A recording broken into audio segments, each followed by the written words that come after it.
Hogwarts Legacy is coming out soon, and it's looking better and better with each new trailer, gameplay, and reveal. Recently, we've got some cool new information to talk about that even includes Simon Pegg's involvement with the game. That's right, the legend himself from Shaun of the Dead or Hot Fuzz is voice acting an iconic and important character within the game itself. On top of this, we have some awesome new details about the common rooms and even pages from the art book that reveals a bit more about the game. So, because we're so excited for this one, you know we had to make a video. If you're looking to keep up to date with all things Hogwarts Legacy though, definitely stay subscribed down below. And don't miss out on all the previous videos we've already got on the channel, going over everything you need to know about the game to get ready for it. There's a big debate between players currently on what house they will pick for their playthrough. I think I know what I'm going to go with, but I would love to hear your choices and why down in the comments below. Let's start off with Headmaster Phineas Nigellus Black. For the game itself, he will be our Headmaster. He's actually the great-great-grandfather of Sirius Black that you'll no doubt know from the movies and books. Sirius Black has described Phineas as the least popular headmaster of the school ever known, and it's looking like this will be true within the game itself. He's not interested in education or being a role model for the young witches and wizards at Hogwarts, he just wants the prestige of being headmaster. Probably to no one's surprise, he's also a Slytherin and is the last Slytherin headmaster of Hogwarts up until Professor Snape took the job many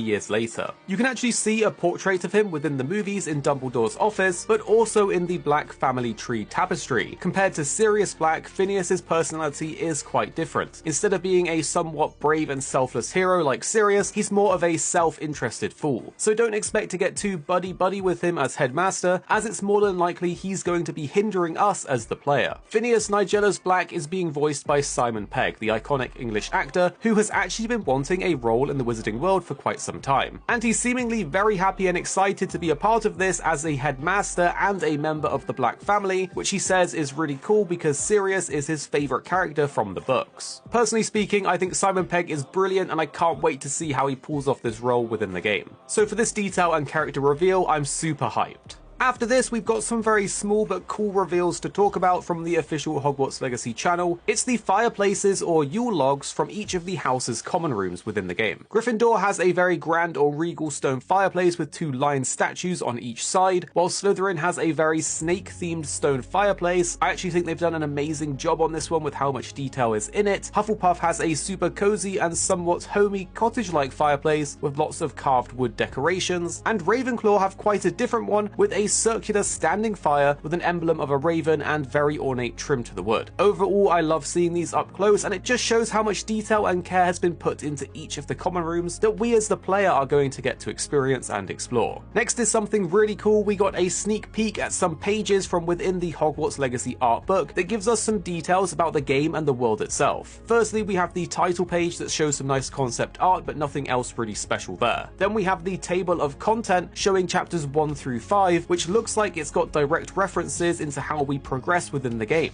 Seemingly, we learn about ancient magic quite early on in chapter 1, which if you don't know what ancient magic is in the game itself, we actually have another video going over that and other combat mechanics more in depth in our recent 33 things you need to know about the game video. Within chapter 1, we'll also unlock the Wizarding Field Guide, which will function as a sort of menu where we can do our level ups, inventory, gear, quests, map, and more. Later on though, in chapter 3, it looks like we'll get into the meat of the game with the Room of Requirement, travelling to the Highlands, and extracurricular activities. We already know that after a certain point in the game, the world will open up for us to explore, and after this point we can basically go where we please, so it's looking like this might be when we get to chapter 3. Another awesome page in this insight is the Restful Rooms. It seems pretty boring at first, but the page describes how at this point in time, the bathhouses in Hogwarts are very exciting new technology, and the students will often write home to their families, making them jealous about how much of an upgrade they're living in. So it seems like Hogwarts takes plumbing very seriously. More than this though, we can see what looks like the same sink structure from the movies and books that gives access to the Chamber of Secrets. So could we possibly expect to use this for some extra adventures in the Chamber of Secrets? We'll have to wait and see.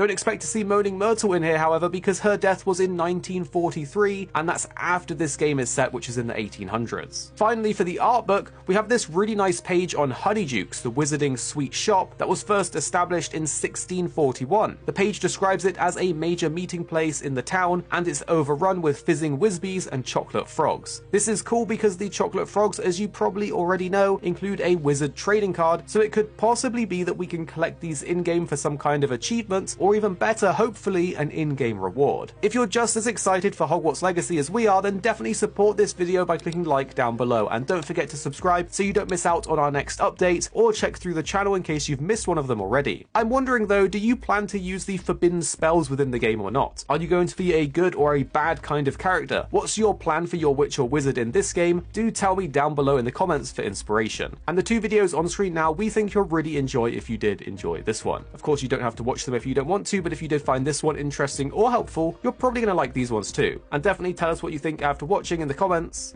down below.